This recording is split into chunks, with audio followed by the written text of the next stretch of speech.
एक खूबसूरत सा जंगल में टूनी चिड़िया अपने दो बेटियों के साथ में रहती थी। टूनी चिड़िया बहुत दिनों के बाद एक और अंडा दी थी, जिससे टूनी चिड़िया का पति का इंतजार था कि इस बार मेरा बेटा ही होगा। तभी टूना बोलता है। टूनी, इस बार बेटा ही होना चाहिए। अगर इस बार बेटी हुई तो इसका अंजाम क्या होगा, तुम सोच भी नहीं सकती हो। मैं तुम्हारे साथ क्या करूँगा। आप ऐसे क्यों बोलते हैं? अगर बेटी ही हो जाएगी तो इसमें मेरी क्या गलती होगी? और वैसे भी बेटी तो घर की लक्ष्मी होती है। अगर बेटी हो जाएगी तो इसमें गुनाह क्या है? वो भी तो हमारी अपनी संतान ही होगी ना।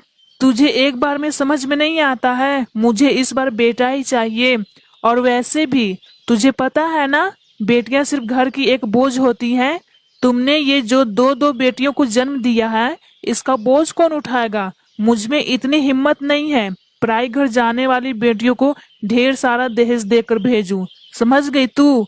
अब मेरा दिमाग खराब मत कर। अब मैं जा रहा हूँ जंगल की सैर करने। इतना बोलकर टूना चिड़ा वहां से चला जाता है।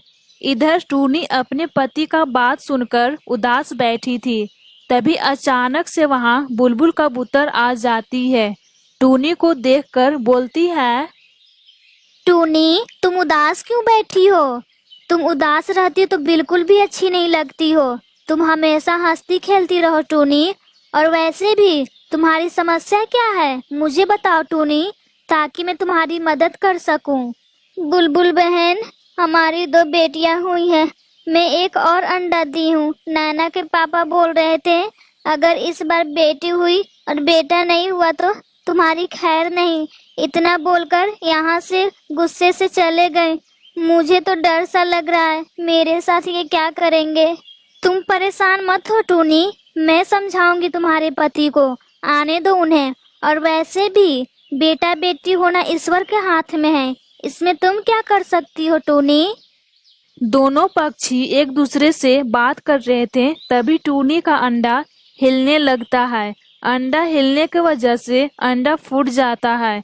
अंडे में से एक नन्हा सा प्यारा सा एक बेटा जन्म लेता है। उसके चेहरे पर एक काला निशान भी होता है। ये देखकर बुलबुल बोलती है। टूनी, तुम्हारा बच्चा जन्म ले लिया है और ये कितना सुंदर है। और इसके चेहरे पर एक काला तिल भी है। सच में तुम्हारा बेटा बहुत सुंदर है। तुम्हारे पति ये बात जानेंगे तो वो बहुत खुश होंगे। दोनों पक्षी आपस में बात कर रहे थे। तभी टूना वहां आ जाता है। अपने बेटे को देखकर बहुत खुश होता है। टूनी, तुम तो आज मुझे बहुत ज्यादा खुश कर दी। बेटे को जन्म देकर जो मैंने तुमसे मांगा था, आज तुमने मेरा सपना पूरा कर दिया है। हे ईश्वर, आपका लाख लाख शुक्र है। आपने मेरी प्रार्थना सुन ली। आज मैं बहुत ज्यादा खुश हूँ। सच में टूनी, आज मैं पूरे जंगल के पक्षियों को बताऊंगा कि मेरा बेटा जन्म लिया है। मैं जा रहा हूँ टूनी, अपने दोस्तों को ये बात बताने। इतना बोलकर टूना उड़ते उड़ते कौवा के पास पहुंचता है। कालू भैया, आज मैं बहुत ज्यादा खुश हूँ। आज मेरे घर एक बेटा जन्म लिया है कालू भैया। क्या टूना, तुम्हारे घर बेटा जन्म लिया है? बधाई हो टूना, बधाई हो। ये खबर सुनकर मुझे बहुत अच्छा लगा टूना। तुम बूढ़े हो जाओगे तो तुम्हारा बेटा ही सहारा बनेगा। बेटियां तो सिर्फ पराई घर के लिए जन्म लेती हैं।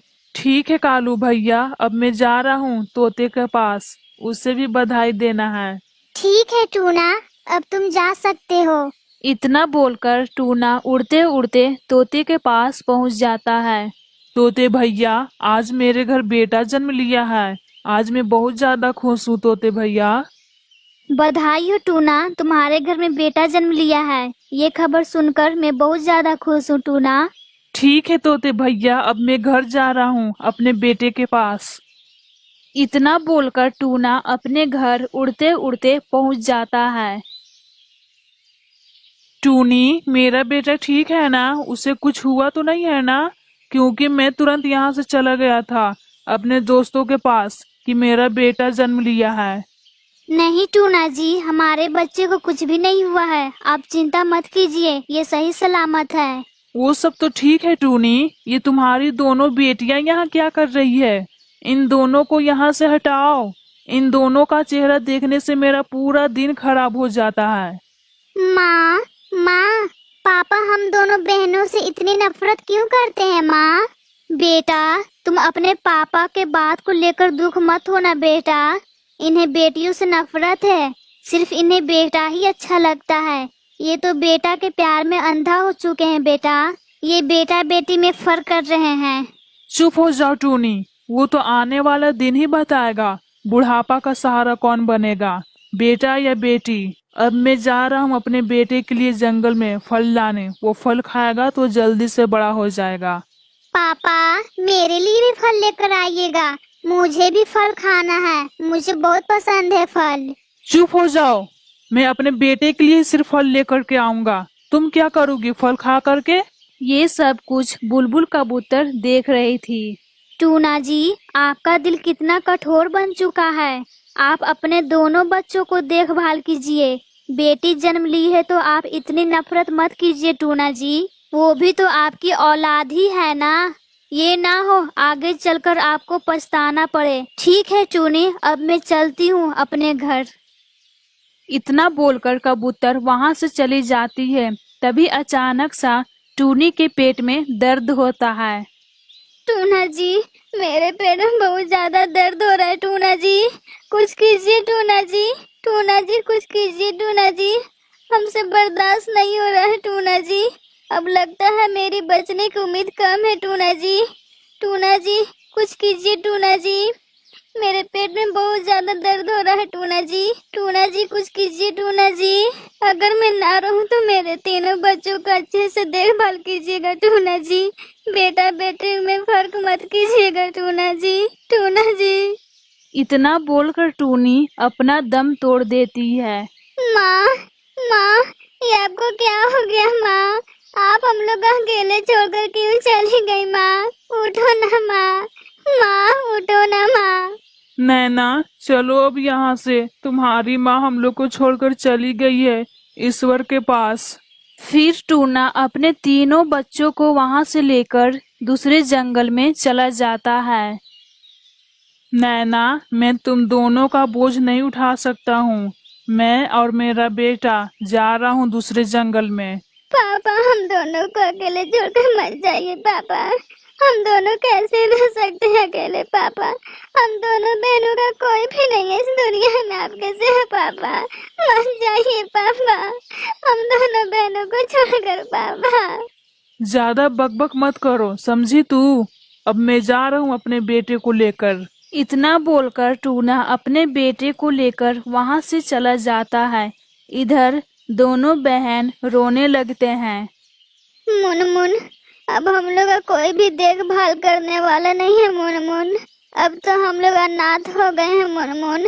अब हम ही लोग एक दूसरे का सहारा बनेंगे मुनमुन। नैना रो रही थी, तभी वहां कबूतर आ जाती है। अरे नैना, तुम दोनों बहनें यहाँ क्या कर रही हो? और तुम रो क्यों रही हो? मुझे बताओ नैना। तुम्हारा रोने का आवाज मुझे सुनाई दिया, इसलिए मैं यहाँ आ गई तुम्हारे पास। बुलबुल माँ, माँ की मृत्यु हो गई है। पापा हम दोनों बहनों को छोड़कर चले गए। वो बोल रहे थे कि मैं तुम्हारा बोझ नहीं उठा पाऊंगा बुलबुल माँ। फिर वो चले गए हम लोग को छोड़कर बुलबुल माँ। अब हम लोग कहाँ जाएंगे बुलबुल माँ दोनों बहनों? क्या तुम्हारी माँ की मृत्यु हो गई है? मत रो मेरे बच्चे, अब मैं तुम लोग का देखभाल करूंगी। चलो मेरे बच्चे मेरे घर। फिर कबूतर दोनों पक्षी को अपने घर लेकर चली जाती है। इधर टूना का बेटा बड़ा हो गया था। राजू बेटा, अब तुम बड़े हो गए हो बेटा। अब तुम्हारी शादी की उम्र हो गई है बेटा। मैं कल ही जाऊंगा तोते बहन के पास। उनकी बेटी बहुत सुंदर है। उन्हीं की बेटी से मैं तुम्हारा शादी करूंगा। साथ में तुम भी चलना, देख लेना उसे। अगर तुम्हें पसंद आ जाए तो मैं उसी से तुम्हारा शादी कर दूंगा। ठीक है बेटा? ठीक है पिताजी, जैसी आपकी मर्जी। तब ठीक है, अभी हम लोग चलेंगे लड़की देखने। फिर दोनों पक्षी उड़ते उड़ते तोते के पास पहुंच जाते हैं। तोते बहन, ये है मेरा बेटा, राजू नाम है इसका। मैं रिश्ते का बात करने आया हूँ आपसे। मैं आपकी बेटी को बहू बनाना चाहता हूँ। आपकी बेटी को मेरे घर दुख नहीं होगा। मेरा घर बहुत अच्छा है, और तो और मेरे बेटे का सरकारी नौकरी भी है। आपकी बेटी बहुत अच्छे से रहेगी मेरे घर। ठीक है, तब मैं तैयार हूँ अपनी बेटी का शादी आपके बेटे से करने के लिए। क्यों ना हम लोग कल ही कर दे अपने बच्चों का शादी। कल अच्छा दिन भी है। ठीक है टूना जी, मैं तैयार हूँ कल शादी करने के लिए अपने बच्चों को। ठीक है, तब मैं कल आपके घर बारात लेकर आ जाऊंगा। अब मैं चलता हूँ, बहुत ज्यादा रात हो गई है। फिर टूना अपने घर आ जाता है। फिर रात से दिन हो जाती है। चलो बेटा, जल्दी, लेट हो रहा है। हाँ पिताजी, चलिए, मैं तैयार हो गया हूँ। फिर दोनों पक्षी शादी के लिए उड़ते उड़ते पहुंच जाते हैं। अरे आप लोग आ गए, मैं आप ही लोग का इंतजार कर रही थी।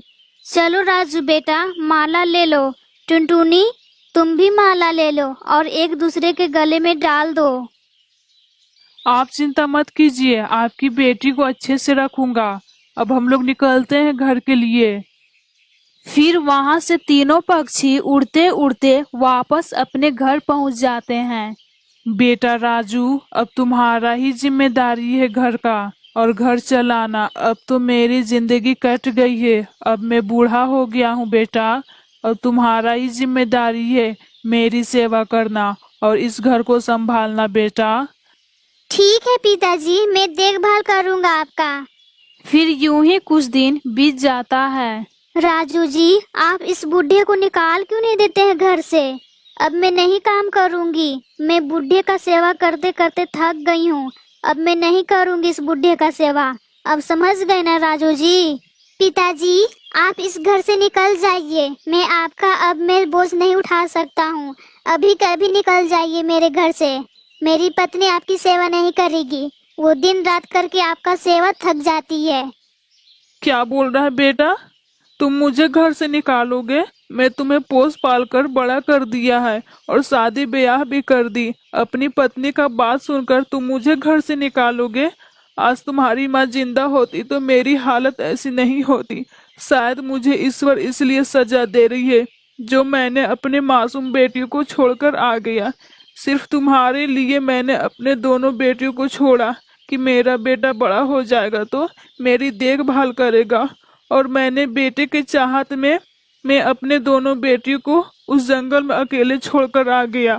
पिताजी, मुझे रामायण मत सुनाइए। मेरे घर से अभी कभी आप निकल जाइए। अब लगता है मुझे धक्का ही देकर निकालना पड़ेगा। फिर राजू अपने पिताजी को धक्का देकर घर से निकाल देता है। फिर टूना रोते रोते वापस उसी जंगल में चला जाता है जहां अपने दोनों बेटियों को छोड़ा था। तभी अचानक से नैना और मुनमुन अपने पिताजी को रोते हुए देखते हैं। फिर अपने पिताजी के पास आते हैं।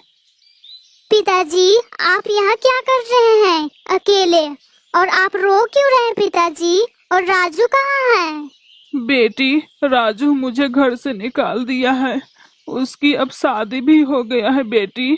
उसके चलते मैंने अपने दोनों बच्चों के लिए छोड़ा। शायद इसलिए मुझे ईश्वर ऐसा बेटा दिया मेरी आंखें खुल जाए कि बेटा बेटे में फर्क नहीं करना चाहिए। अब मैं कहाँ जाऊँ? अब तुम्हारी माँ भी मुझे छोड़कर चली गई है। मुझे माफ कर दो बेटी। तुम्हें मैंने इतना दुख दिया बेटी। मुझे माफ कर दो बेटी। पिताजी, आप मुझसे क्यों माफी मांग रहे हैं पिताजी? आप हमसे बड़े हैं। माफी मांगकर मुझे शर्मिंदा मत कीजिए पिताजी। अब चलिए पिताजी घर। अब हम लोग साथ में रहेंगे। फिर खुशियाँ ही खुशियाँ रहेगी पिताजी। वापस चलिए पिताजी घर। मैं आपका देखभाल करूँगी। आपके बुढ़ापे का सहारा मैं बनूंगी पिताजी। आपकी बेटी अभी जिंदा है। चलिए पिताजी घर। शाम हो जाएगी ज्यादा। फिर चलिए पिताजी घर, जल्दी चलिए। चलो बेटी, अब अपने घर। अब हम लोग साथ में रहेंगे मिलकर। फिर तीनों पक्षी साथ में खुशी खुशी से जिंदगी बिताने लगते हैं।